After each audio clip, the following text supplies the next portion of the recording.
A partir de hoje você não bebe, não fuma e tu vai ser um vaso na minha mão. Bem de frente a uma igreja. A Assembleia de Deus estava mais ou menos uns 15 metros da minha casa. E minha casa, se é que pode chamar de casa, porque na verdade eu tinha um barraquinho. Ele dava 1,70 de largura por 3 de comprimento. Os fundos desse barraco meu, ele era fechado com chapa de compensado, pedaços, que era emendado, e eu fechei a parte do fundo para mim poder dormir por causa de mosquito e pernilongo. Era uma casa de madeira, não tinha sarrafo, tudo aberto. Então, todas as noites, quando tinha culto, era aquele barulheira, e eu sempre estava escutando. A minha vida ali, como eu me envolvi muito no álcool e nas drogas, então as pessoas parece que tinham medo de mim. Era uma quarta-feira, eu estava na minha casa, e eu escutei aquele culto e aquilo mexeu muito comigo. Mas nesse dia, eu não fui para a igreja. Eu fiquei no meu barraco, pra você ter uma ideia, eu tomava 2 litros de cachaça por dia. Eu amanhecia e anoitecia bebendo. Eu já tinha 1 litro de cachaça na cabeceira da minha cama. Eu colocava, quando eu acordava de madrugada, eu bebia. Eu amanhecia tomando, não comia. E num sábado, 10 de fevereiro de 1996, eu estava deitado, tomando cachaça, e havia um culto nessa igreja Assembleia de Deus em São Gabriel. E a mocidade estava cantando. Eu não posso te explicar se ela cantou um hino, 2 ou 3. O que eu posso te dizer é que aquele hino não terminou enquanto eu não fui até a igreja. Só que por 2 vezes eu levantei e fui até a porta,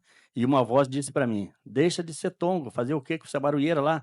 Volte, vamos tomar cachaça. Aí eu voltei, deitava na cama. Na terceira vez eu lembro que eu levantei e fui até a porta do meu quarto. Disso eu me lembro. Dali eu já não me lembro mais. Eu me lembro que eu estou dentro da igreja no final do culto. Só que quando eu chego na igreja, para mim a mocidade ainda estava cantando. Não sei se era o mesmo hino, se era outro hino, mas estava cantando ainda. O pregador pregou e uma irmã que hoje dorme no Senhor, chamada Doroteia, quando terminou o culto, ela disse para mim: moço, você não quer aceitar Jesus? Eu disse assim: eu vim aqui hoje para isso. Só que eu estava embriagado. Ela me pegou pelo braço, me levou até na frente.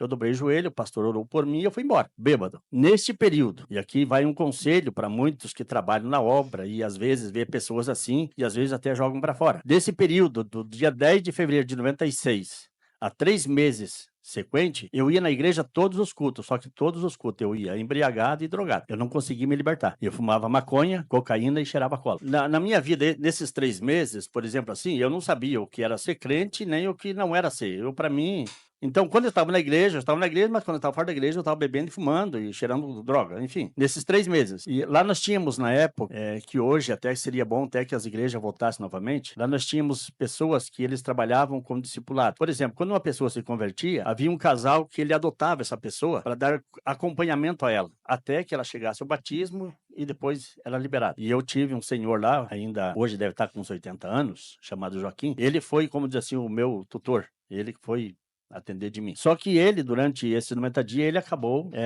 se não se equivocando, mas assim, os pensamentos dele talvez não foi exatamente como deveria. Porque chegou um período da minha vida que ele chegou, meu pastor disse assim: olha, eu vou largar a mão do João Pedro porque não tem mais jeito. Porque assim, como eu não trabalhava, então eles levavam para mim dinheiro, às vezes levavam um alimento, e eu pegava esse alimento e ia pro boteco e trocava por cachaça, eu vendia para comprar droga. Então ele chegou pro meu pastor e disse: olha, vamos desistir porque não tem mais jeito. Para mim não tem mais jeito. E eu lembro da frase do pastor, que depois ele me contou, que ele disse para esse irmão: para nós não tem jeito, mas para Deus tem. Aí o barco, que diz a turma, continuou. Nesses 3 meses que eu fiquei na igreja bêbado, um culto num sábado para domingo. Eu estava em minha casa, com 1 litro de pinga, da forma quando eu continuei, e tomei um gole de cachaça e fui para a igreja. Terminou o culto, eu voltei, deitei na minha cama e tomei uns 2 goles, 3 goles por aí e dormi. E quando eu dormi, eu acordei por volta de 3 horas da madrugada, mais ou menos, que foi um sono só. Geralmente, todas as noites, eu dormia um pedaço, 2 horas, 1 hora, e eu acordava e bebia. Nesse dia, eu deitei e dormi e me acordei por volta das 3 horas. E eu fui orar, ou melhor, eu fui falar alguma coisa para Deus, porque eu não sabia o que era oração. Então, eu deitei, a hora que eu levantei da minha cama, eu dobrei meu joelho e disse: Deus, eu estou aqui, eu não sei falar, eu não sei o que é ser crente, e eu não sei o que é ser cristão. Eu vejo as pessoas falar na igreja, mas eu não entendo. Só uma coisa que está me machucando muito, porque eu vejo as pessoas falar na igreja que o Senhor liberta, que o Senhor transforma, que o Senhor muda a vida do ser humano. Pois então, se for para mim servir o Senhor, então eu quero que o Senhor faça mudança na minha vida. Desse jeito eu não quero mais. Ou eu vou ser crente ou saio da igreja. Eu fiquei mais ou menos uns 40 minutos já orando e voltei a deitar. Por volta de 3h40 eu voltei a deitar. Eu deitei e por incrível que pareça, eu não bebi. Eu deitei e dormi. Eu me acordei quando